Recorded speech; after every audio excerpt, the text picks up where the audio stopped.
Hussain Sagar boat ప్రమాదం issue రోజు రోజుకు పెరుగుతోంది. బోట్ యాక్సిడెంట్ కాస్త రాష్ట్ర మంత్రి జూపల్లి వర్సెస్ కేంద్ర మంత్రి కిషన్ రెడ్డిగా మారింది. కిషన్ రెడ్డి ఆధ్వర్యంలో జరిగిన భరతమాతకు హారతి కార్యక్రమంలో ఫైర్ యాక్సిడెంట్ జరిగింది. ప్రమాదంలో 2 చనిపోయారు. సాగర్లో ఎవరి అనుమతితో క్రాకర్స్ కాల్చారని జూపల్లి ఫైర్ అయ్యారు. ఇన్ టైంలో నివేదిక ఇవ్వని అధికారులపై సీరియస్ అయ్యారు. తక్షణమే బాధితులకు ఆర్థిక సాయం అందించాలన్నారు. సంబంధిత అధికారిని సస్పెండ్ చేయాలని ఆదేశించారు జూపల్లి. హుస్సేన్ సాగర్ ఇష్యూపై మరిన్ని డీటెయిల్స్ యాదగిరి అందిస్తారు. యాదగిరి, అప్డేట్స్ ఏంటి? శ్రవంతి భారతి ముగింపు కార్యక్రమంలో భాగంగా నెక్లెస్ రోడ్లో కేంద్ర మంత్రి కిషన్ రెడ్డి ఆధ్వర్యంలో ఈ కార్యక్రమం జరిగింది. అయితే ఈ ముగింపు కార్యక్రమంలో భాగంగా ఈ ఏదైతే ట్యాంక్ బండ్ ఉందో ట్యాంక్ బండ్లో ఈ బోట్లో ఈ క్రాకర్స్ ను కాల్చారు. అయితే ఈ క్రాకర్స్ కాల్చడం వల్ల అక్కడ ప్రమాదవశాత్తు అది ప్రమాదం నెలకొని ఈ బోటు కారణంగా నిర్లక్ష్యం కారణంగా 2 చనిపోయారు. అయితే ఇది రోజు రోజుకు దీని మీద ఇష్యూ మరింత పెరుగుతూ ఉన్నది.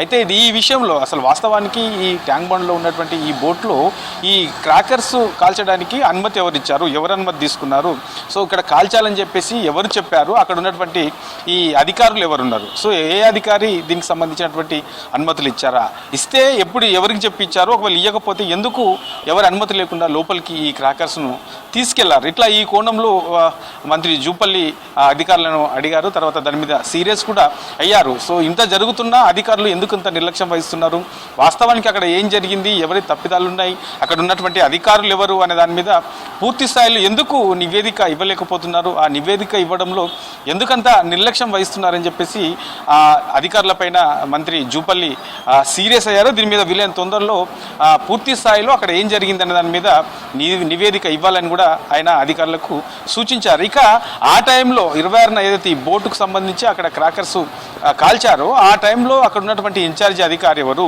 ఎంతమంది ఉన్నారు, సో ఇట్లా పూర్తి స్థాయిలో వాళ్ళకు సంబంధించినటువంటి డీటెయిల్స్ కూడా మంత్రికి ఇవ్వాలని చెప్పేసి ఆయన ఆదేశించారు. తర్వాత అక్కడ ఉన్నటువంటి అధికారి పైన కూడా చర్యలు తీసుకోవాలని చెప్పేసి కూడా ఆయన ఆదేశాలు జారీ చేశారు.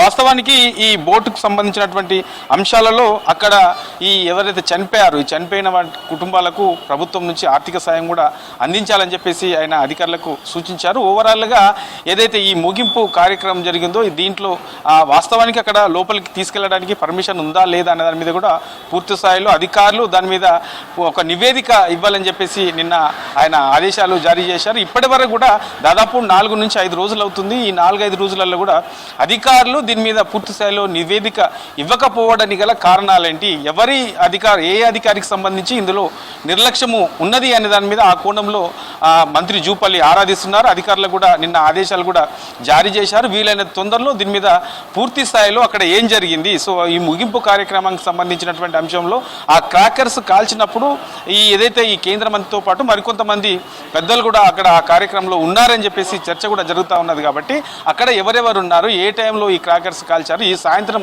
టైంలో ఇది అయింది కాబట్టి ఎన్ని గంటల టైంలో ఇది అయ్యింది, అక్కడ కావడానికి గల కారణాలు ఏంటి, ఎవరి నిర్లక్ష్యం ఉన్నది, ఇట్లా ఓవరాల్గా ఈ యాంగిల్లో నివేదిక ఇవ్వాలని చెప్పేసి అధికారులకైతే మంత్రి జూపల్లి ఆదేశాలు జారీ చేశారు. చూడాలి మరి అధికారుల నుంచి ఎలాంటి రిపోర్ట్ వస్తుంది.